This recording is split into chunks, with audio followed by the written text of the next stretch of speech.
want to hear that same song again. If I hear the same song, I might go insane. Because it's a small, the same thing I'm hearing. Good morning, everyone, and in particular, all listeners of Win FM, wherever you are in the world, whether you are at home in St. Kitts and Nevis or you are Kittitian and Division in the diaspora, we want to bid you a very special welcome to this, the first in a series of program organized by the People's Action Movement called The Movement.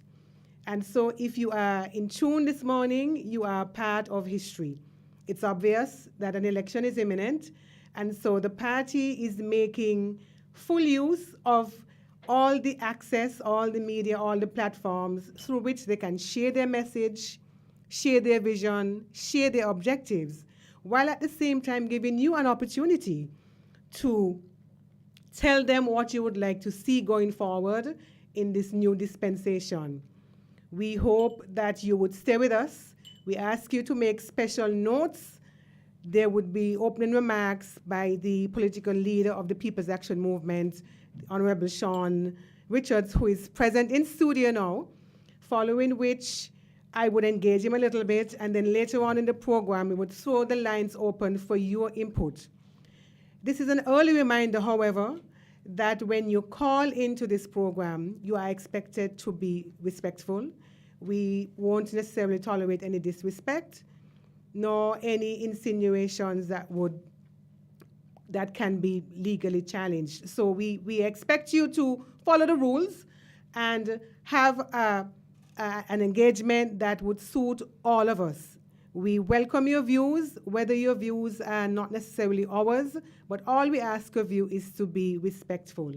And so without any further ado, I want to introduce you to the leader of the People's Action Movement. He really doesn't need any introduction because he has been in the foray, the political foray I like to call it, since 2004, when he first contested the election and defeated the then incumbent Honorable Jacinth Henry Martin in 2004. He would fill you in, I guess, as time goes along, in between 2004 and the 18 years up to 2022. So I want to throw the floor open now to him. He has some opening remarks, after which we would engage him, and we'll give you the cue when you'll be able to call us. So thank you very much for tuning in. If you chanced upon this program and you were not sure that it was going to happen, we ask you to reach out to your neighbor, tell your neighbor, text a friend, call somebody who you know might find this information useful, because this is what we're here to do today. We're going to provide useful information that you can use to make the most critical decision that you've probably had to make in the last many years. And so we ask you to listen carefully. Listen, and when you're through listening, make notes and share your questions and your comments with us. So without any further ado, I'm going to turn over to the political leader, Honorable Sean Richards, to give his opening remarks. Welcome, Mr. Richards. Thank you, Lavon, for hosting this show and for being with us here this morning. A warm and very pleasant good morning to the good people of St. Kitts and Nevis who are tuned into today's first edition of this radio show, The Movement. And equally a special good morning to the friends and supporters of the People's Action Movement. Let me first take this opportunity to thank everyone who has shown in varying ways their support over the last few weeks. Your messages and words of encouragement have been reassuring and inspiring. Your prayers have been uplifting and comforting. Knowing that ahead of us there's much work to be done, my party and I, along with our partners for real unity, are rooted in the relentless pursuit of fair, quality, and progressive representation. This is why, with your continued support, I believe that together we can achieve this. This impending election is like none other. This election is a fight to save the soul of our nation, to protect and safeguard our future, our children's future. It is an election that will determine the path of which our country will trod, and it is your duty to determine whether we will choose a path of political victimization, corruption, and continued suffering for our people, or whether we decide to elect a government in PAM-CCM that will be progressive, people-centered, and hold fast to the principles of integrity and honesty in serving you, the citizens of this federation, St. Kitts and Nevis. You are the bedrock of our country. You, the people, have the power of choice, and we ask you to exercise your democratic franchise with wisdom. I want you to know, my brothers and sisters, that I came to public life with the sole intention of improving the lives of my constituents and, by extension, the citizens of our country. I came to public life with a singular mission to advance the interests of the ordinary man, to give a voice to the voiceless and hope to the hopeless. I came to public life knowing that many people within our country felt neglected. They felt forgotten and yearned for a leader who cares, who has their best interests at heart, and is committed to serving them no matter what. I came to public life knowing that people needed not only a leader who would listen to their ideas and hear their concerns, but provide meaningful solutions and implement the necessary change for them to achieve upward social mobility. I came to public life for you, the people of St. Kitts and Nevis. That's why today's program is the first of many to come.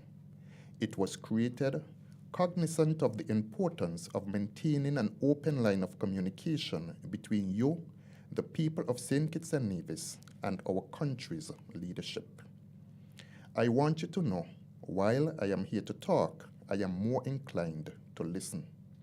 Because now more than ever, leadership in this country must be engaging, attuned with your concerns and challenges, willing, but most of all, ready to serve you, your family, and your children. However, this is only attainable through attentive listening.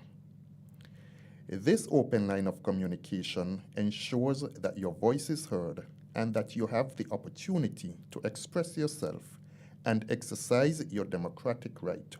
Hold your leaders accountable and make sure your leaders work for you. I have opened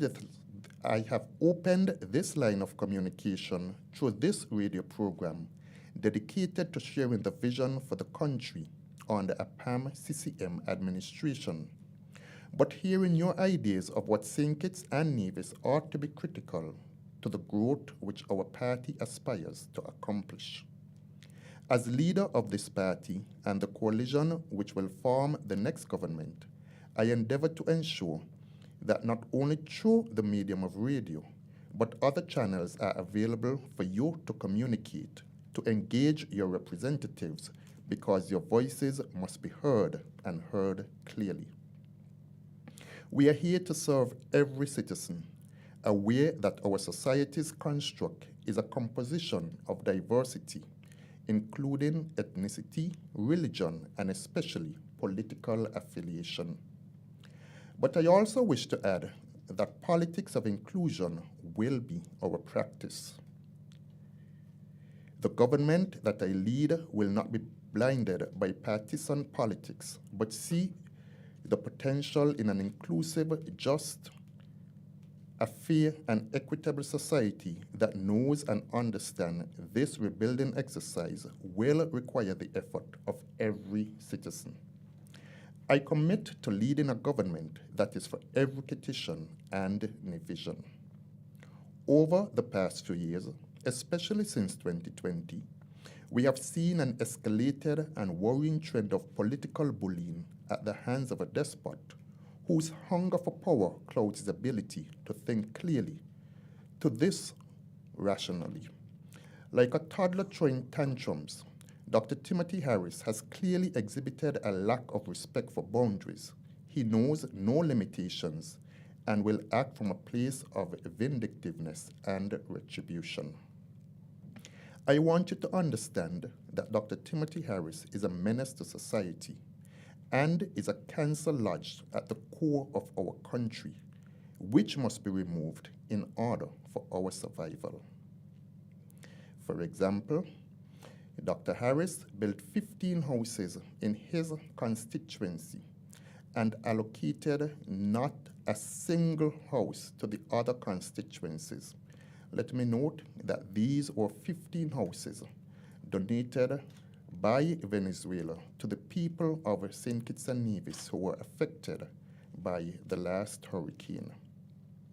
I have said before that when it comes to victimization, Dr. Harris is the hallmark of victimization.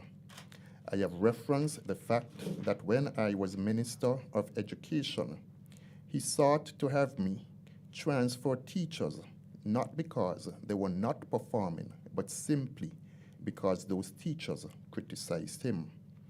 In one instance, he intimated that a principal should be placed back into a classroom